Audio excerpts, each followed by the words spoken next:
أعوذ بالله من الشيطان الرجيم بسم الله الرحمن الرحيم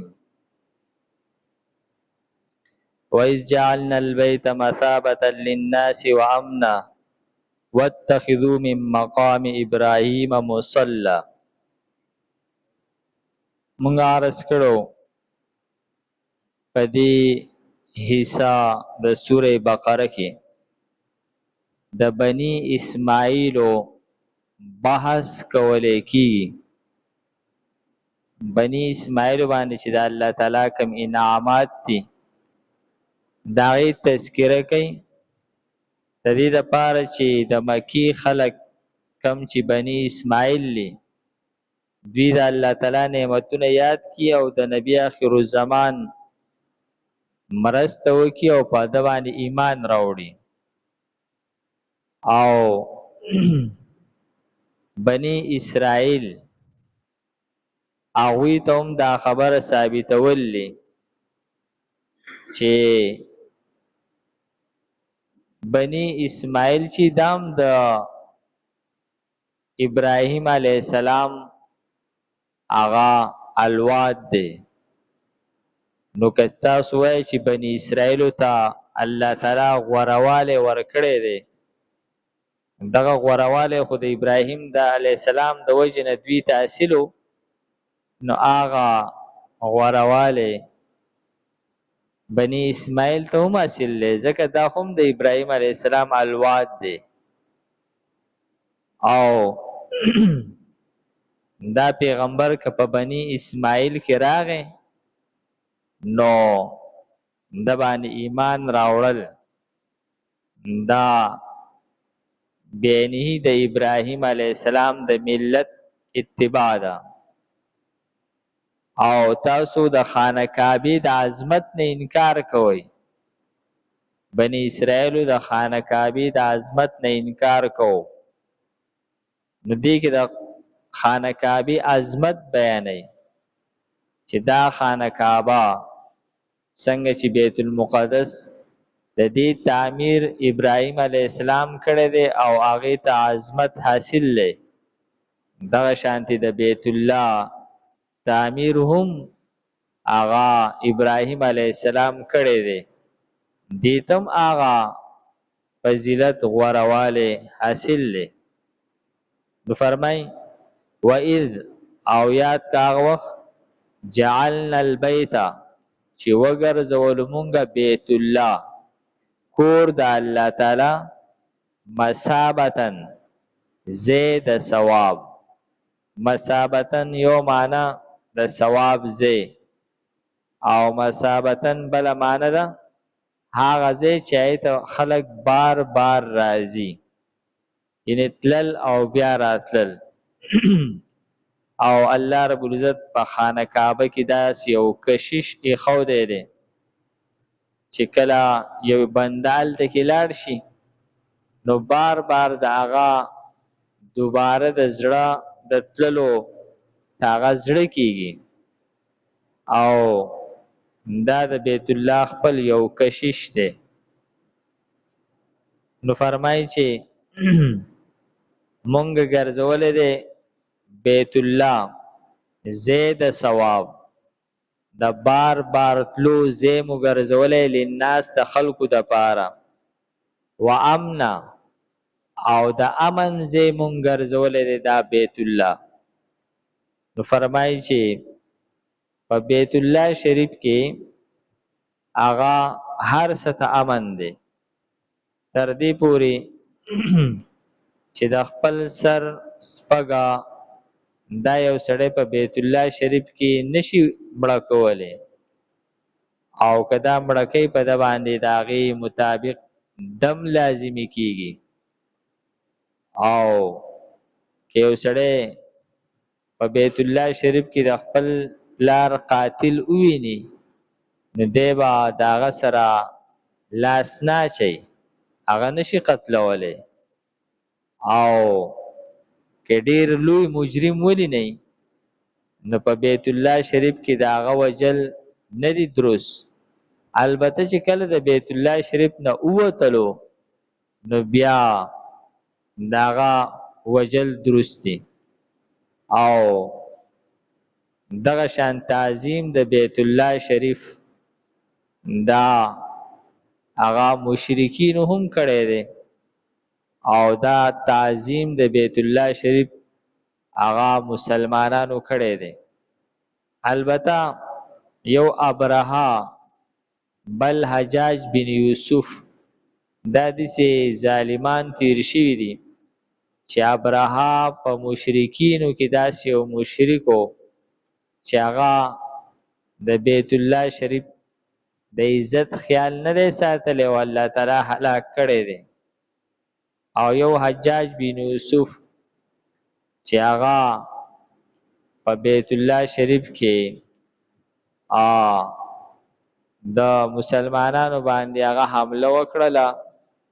او بیت الله شریف کې مسلمانان قتل کړل. نو دا یو داسې بدبخته تیر شوی دی چې د په بیت الله شریف کې هغه د بیت الله شریف د عظمت خیال نه دی ساتلی. نو فرمایي چې دا زید امن دی د خلکو د پاره. واتخذو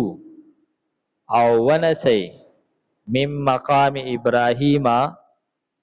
زید ودریدلو د ابراهیم علیه السلام مصلا زید مانزه مقام ابراهیم په کوم ځای کې چې هغه د ابراهیم علیه السلام د قدمونو نشان دی مقام ابراهیم هلته کې مونځ کول دا مستقل طور باندې هغه یو عبادت دی. فرمای واحدنا او حکم وکومونگا الی ابراهیم ابراهیم علیہ السلام تا و اسماعیل او اسماعیل علیہ السلام تا ان طهر دا چې پاک کئ تاسو دواړه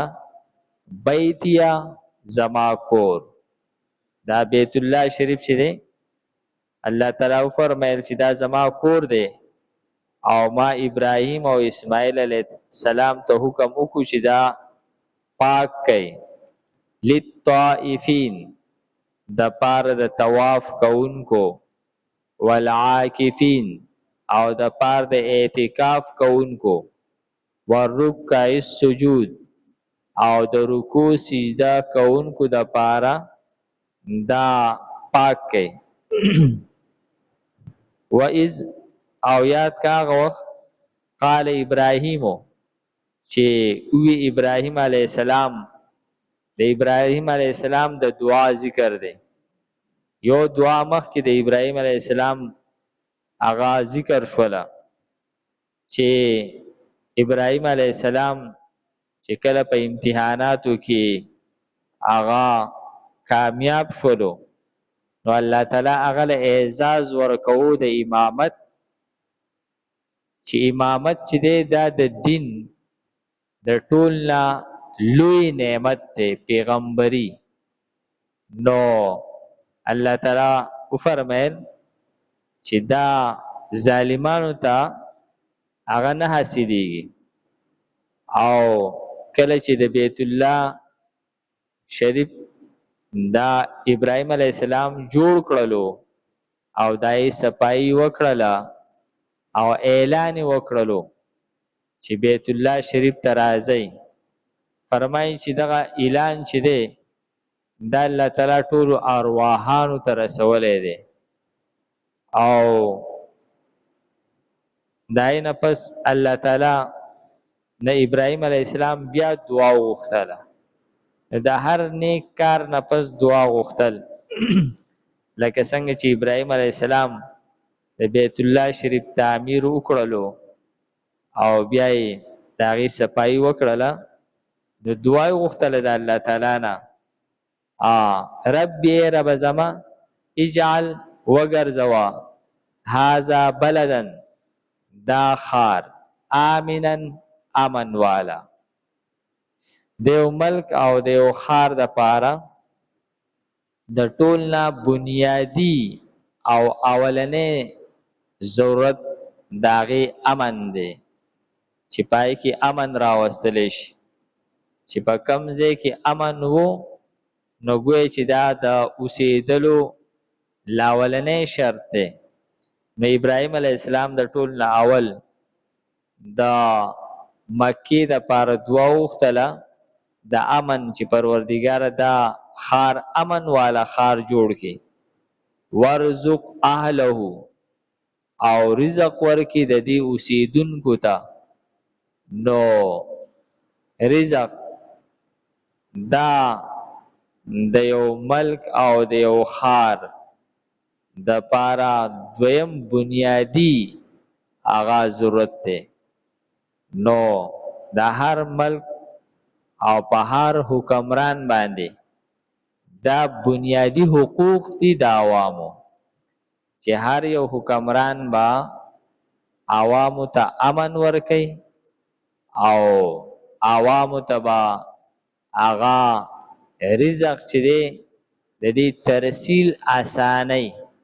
دا دوا حقوق بنیادی حقوق دي د حکمران. که فرض کې یو حکمران په دې بنیادی حقوق باندې عمل نه کوي نو دی بیا د حکمرانی مستحق نه دی. نو فرمایي چې ورزق اهله او رزق ورکه د دې اوسېدونکو ته من الثمرات د میوونه. فرمایي چې په مکه کې چې دا یو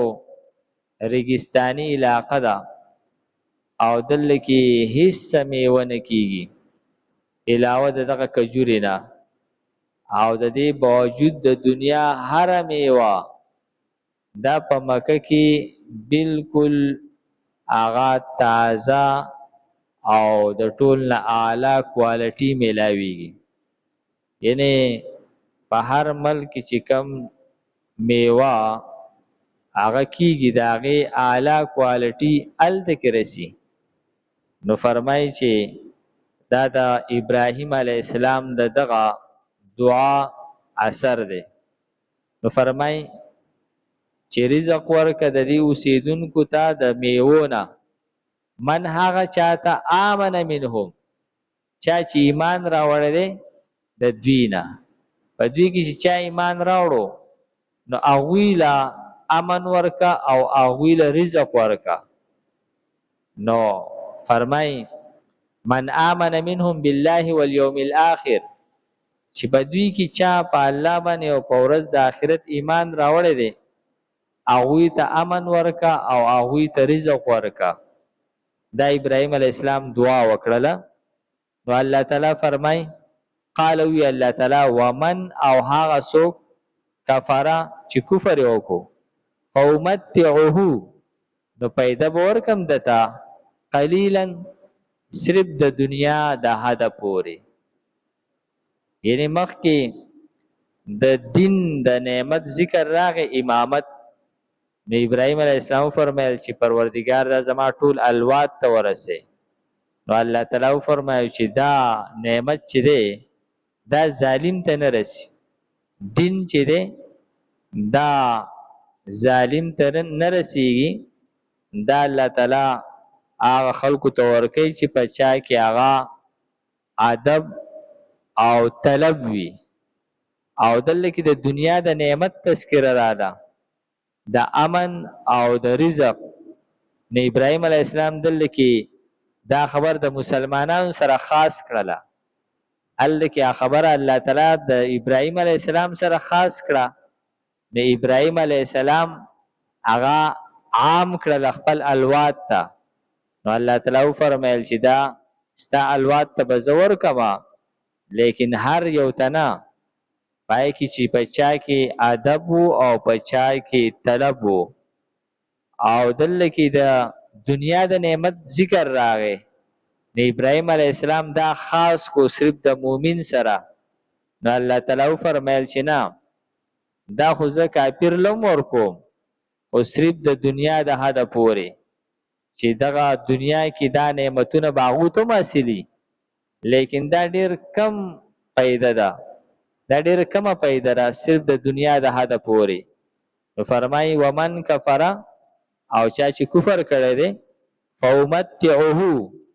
نو مونږ به پیدا ورکو دته قلیلا لگا یعنی صرف د ژوندانه پورې ثم استره بیا براکا ګمونږ دلرا الى عذاب النار عذاب د ورته بده مونږ راولو یعنی اخر با د تبای وبئس المصير او دغه جهنم چې دی دا ډیر بد ځای دی د ورتلو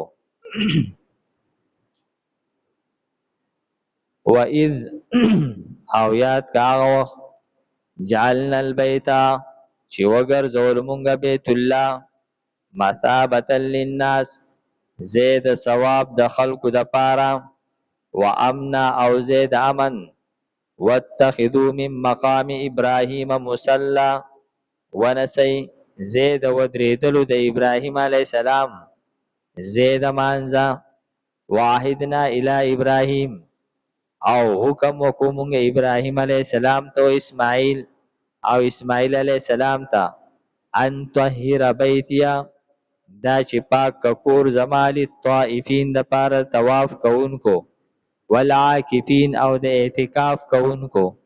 والرکع السجود او د پاره د رکوع سجده کوونکو وایز او یاد کا وخت قال چوي ابراهیم او ابراهیم علیه السلام ربي رب زما اجعل هذا بلدا امنا وغرزو دی خار لره امن والا ورزق اهله من الثمرات او رزق ورکد دی اوسیدونکو ته د میوونه من آمن منهم بالله واليوم الاخر هغه څوک چې ایمان راوړی دی د دوی نه په الله باندې او په ورځ د اخر باندې قال نبی الله تعالی ومن کفر او هغه څوک چې کفر کړی دی او متعو قلیلا نو پیدا ور کومنګ دته لگا ثم اضطره بیا براکا کومنګ دلر اذا الى عذاب النار عذاب د ورته وبئس المصير او ډیر بد زیره د ورتلو الحمد لله رب العالمين والعاقبة للمتقين والصلاة والسلام على خير خلق محمد وآله وأصحابه أجمعين پروردگار زموږ د ناس په خپل دربار کې قبول کړي پروردگار د دې ناس د برکت مونږ ته د قران پاک سمجھ بوج را نصیب کړي د مرګ نمخ کې پروردگار مونږ ته په دې باندې کامل عمل را نصیب کړي وصلی الله تعالی علی خیر خلق محمد وآله وأصحابه أجمعين برحمتك يا ارحم